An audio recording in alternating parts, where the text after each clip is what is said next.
All right, what's up, guys? So today we're going to look at a internet base that is kind of popular, I guess.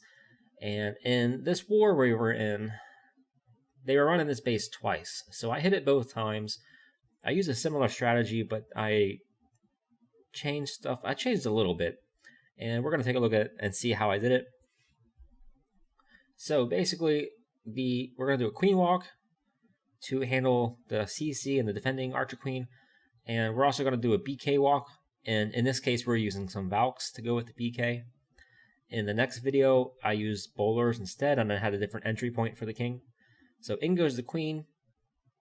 An early rage to combat the Expo, and I opened up that wall, and I'm going to try and snipe this distracted archer tower with a balloon.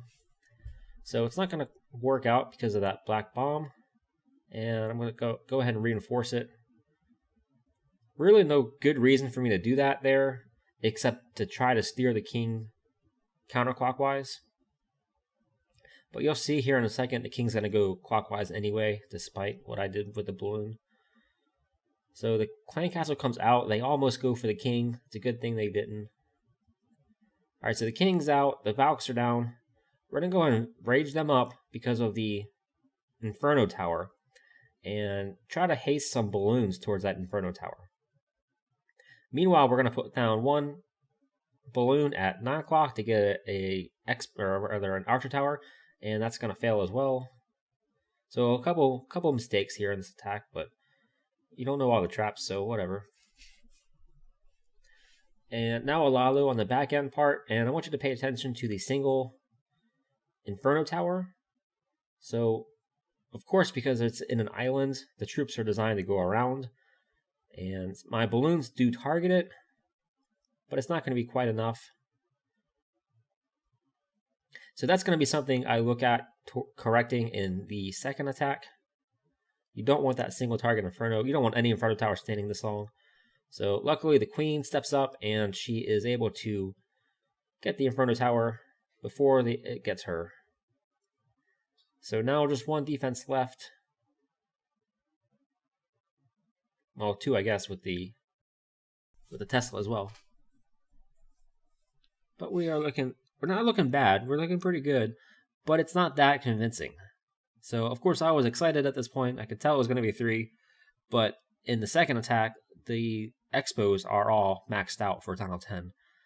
So, I don't want to come this close against stronger Expos. And I think one of the Archer Towers is upgraded as well. So that's one strat. Archer Queen walk, King charge with some Valks, and Lalo. Let's see how I did it the second time. Okay, so this is basically the same base. The only differences are going to be that the Inferno Towers are switched around, so the single target is now up top. So basically, to combat that, I'm going to rotate my attack. The Queen will be coming from a different angle. She's going to be coming from 3 o'clock, going counterclockwise. And of course, the King is going to be in a different place as well. So the King's got bowlers this time instead of Valks. And I'm also going to break him in. Let's see, where's the mouse at? I'm going to break him in over into this area. This way the King and the bowlers should go this way and clear out a whole bunch of stuff. So let's see how well this works.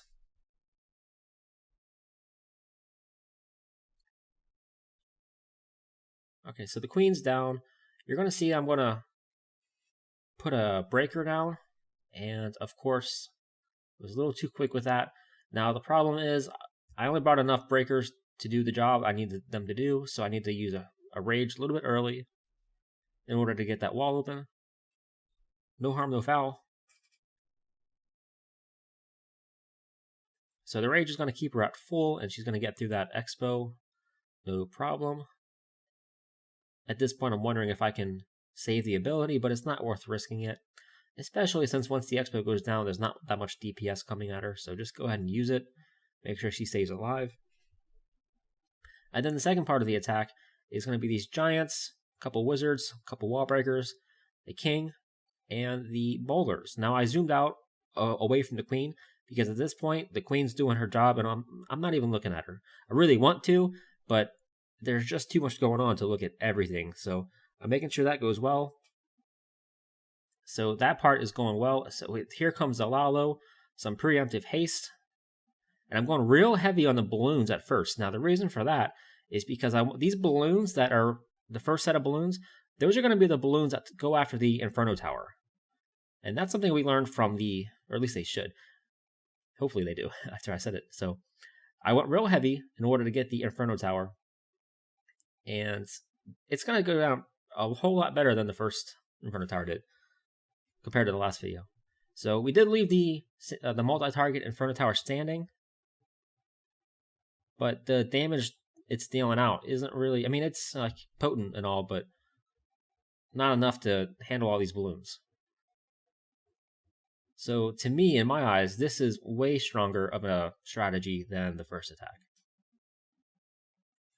So if I had to do this attack again, I would absolutely go with this route with the king and the bowlers, as opposed to the Valks.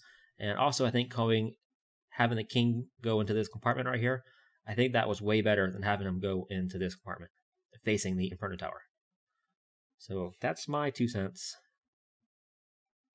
And we will start the fast forward.